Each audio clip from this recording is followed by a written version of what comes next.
Je n'arrive pas à créer le couple que j'aimerais vivre. Je n'arrive pas à créer l'abondance financière que j'aimerais. Je n'arrive pas à créer la vie que j'aimerais vivre. Combien de messages je peux recevoir dans ce sens en me disant « Mais Yannick, aide-nous, donne-nous une astuce, donne-nous le mode d'emploi. Comment je fais? Est-ce que le verre d'eau suffit, le verre d'eau magique suffit à faire ça?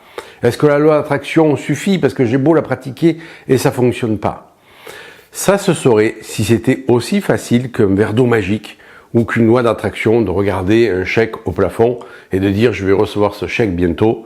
Alors je ne dis pas que ça ne marche pas dans certains cas, bien entendu, quand on n'est pas loin du point de matérialisation, mais dans de nombreux cas, eh bien ça ne suffit pas. Et donc restez avec moi parce qu'on va voir dans cette vidéo le principe de comment créer.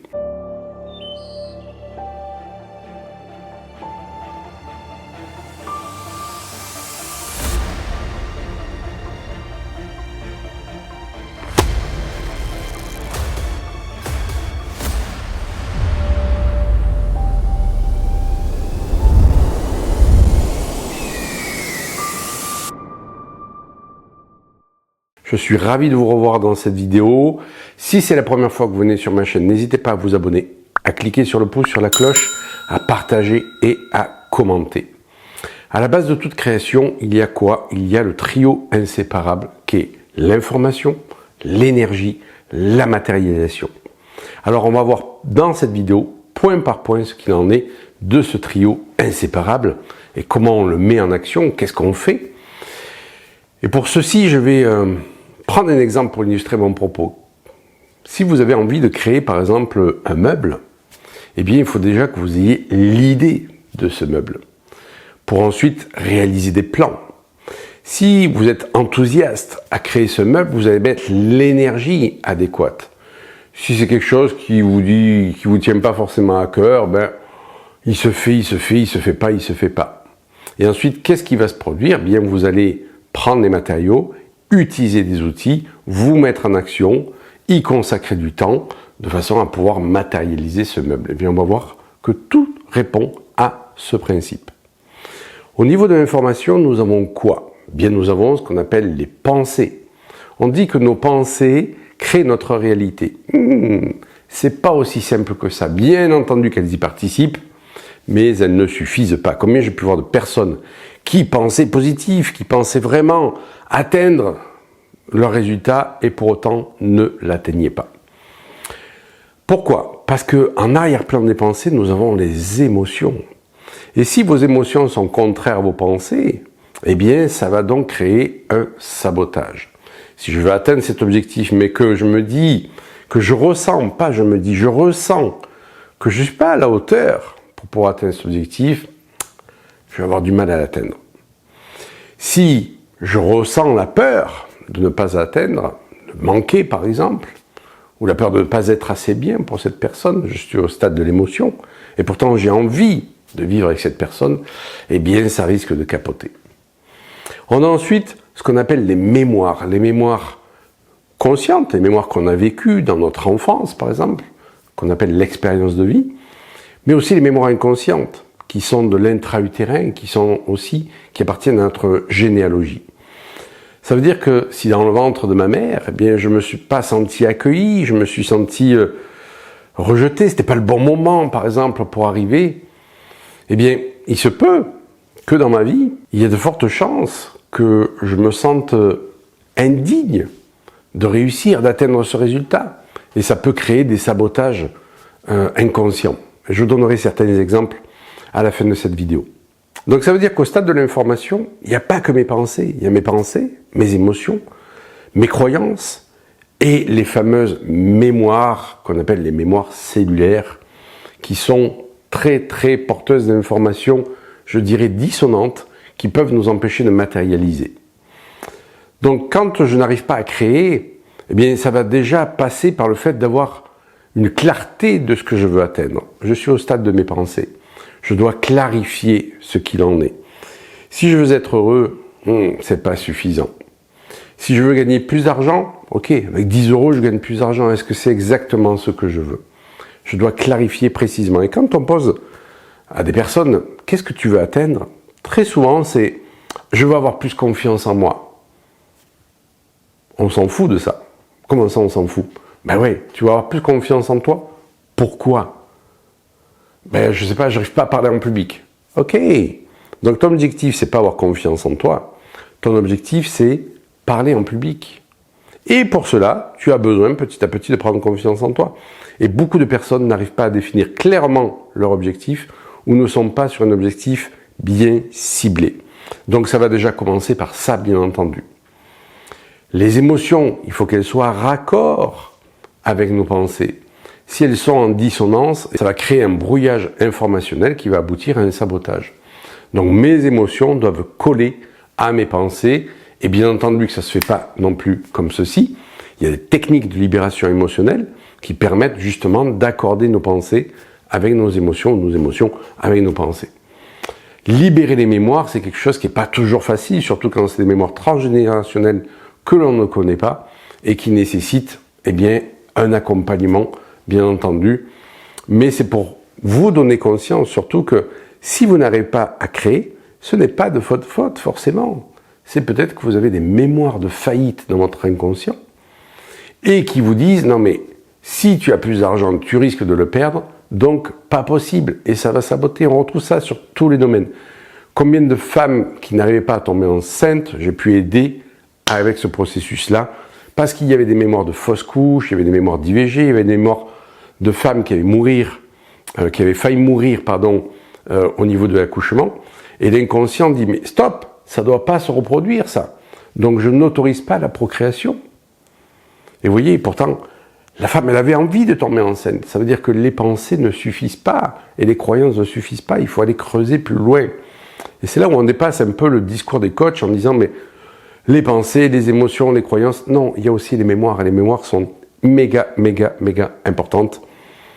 Et quand on n'arrive pas à créer, il faut aller voir s'il n'y a pas des mémoires qui sont dissonantes. Ça, c'est le stade de l'information. Il y a ensuite le stade de l'énergie. L'énergie, c'est quoi? C'est l'énergie que j'ai déjà. Parce que si je n'ai pas d'énergie, que j'ai 2 de tension, je ne vais pas pouvoir créer grand-chose. Donc c'est déjà mon niveau d'énergie. Mais ensuite, c'est l'énergie que je vais mettre pour la réalisation de ce que je veux réaliser. Et là, on l'entend souvent quand les personnes viennent consulter, on l'entend. Si la personne vous dit « j'aimerais », je voudrais, j'aimerais bien. On sent que son niveau d'énergie n'est pas très haut, son niveau de motivation n'est pas très haut. Dans l'énergie, il y a bien entendu la motivation. Il y a une différence entre j'aimerais bien, je vous entends dire la chanson derrière d'Annie Cordy, ah ouais, je sais, c'est pas non plus un standard, là, c'est pas un hit 2023, mais bon, j'aimerais bien, mais je fais point. Beaucoup de personnes la connaissent. Où en étais-je? Oui, donc je disais qu'il y a le niveau de motivation. Et oui, c'est super important. Pourquoi? Parce que tant que vous n'avez pas décidé, les choses ne vont pas se mettre en place parce que l'énergie n'est pas suffisante. Si je veux créer ce fameux meuble, mais que je ne mets pas l'énergie qu'il faut pour le faire, il ne verra jamais le jour. Donc l'énergie est méga importante et quand je n'arrive pas à créer, je vais déjà me dire, mais est-ce que j'ai le niveau d'énergie suffisant? Est-ce que je mets l'énergie qu'il faut?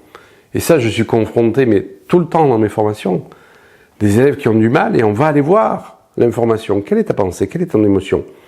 Quelles sont les mémoires? Est-ce qu'il n'y a pas des mémoires d'échec dans ton enfance qui fait que, ou des mémoires d'apprentissage difficiles qui font que tu n'arrives pas à apprendre? Et si tout ça c'est ok, on va aller voir ensuite l'énergie que la personne met.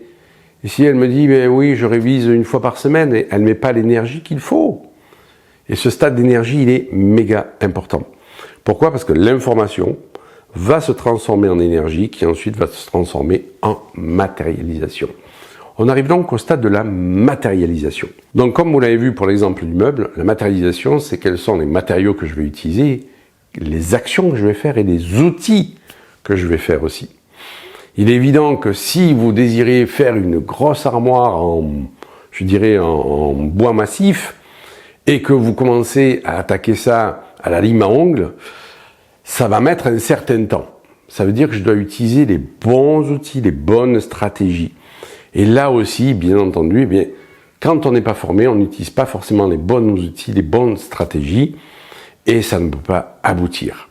Mais trop souvent, quand vous ne réussissez pas, surtout sur les réseaux sociaux, on vous dit mais tu n'utilises pas les bonnes stratégies, tu n'utilises pas les bons leviers. Mais c'est pas suffisant. Il y a aussi l'information, il y a l'énergie et il y a la matérialisation. Et en fait, vous avez vu que le processus de création, eh bien, c'est l'alchimie entre tous ces éléments. Ça veut dire qu'il faut que ça soit adéquat au niveau de l'information, adéquat au niveau de l'énergie, adéquat au niveau de la matérialisation. Je vous prends un exemple très simple, qui est le cas d'un élève que j'ai eu donc hier, et qui me dit, mais j'ai beau répéter le test et tout ça, j'arrive pas. J'arrive pas, ça rentre pas, mon pourcentage d'erreur est trop important encore. Alors je lui dis, ok, si on va prendre le chemin en sens inverse, c'est-à-dire qu'on va déjà regarder la matérialisation. Ok, combien de fois tu répètes ton test dans la semaine? Il me dit, mais je répète tous les jours, et plusieurs fois par jour, je fais les exercices comme il faut, etc., etc. Et pour autant, j'ai pas un test qui est fiable. Je dis, ok, donc tu matérialises, c'est-à-dire que tu mets les moyens, tu mets l'énergie, dans quel cadre tu le fais, avec quelle attitude tu le fais. Il me dit, mais j'essaie de ne pas y mettre d'enjeu, etc. Ok. Donc, au niveau de la matérialisation, au niveau de l'énergie, on sent qu'il est motivé, qu'il est enthousiaste, il a décidé. On sent qu'il y a tout ça.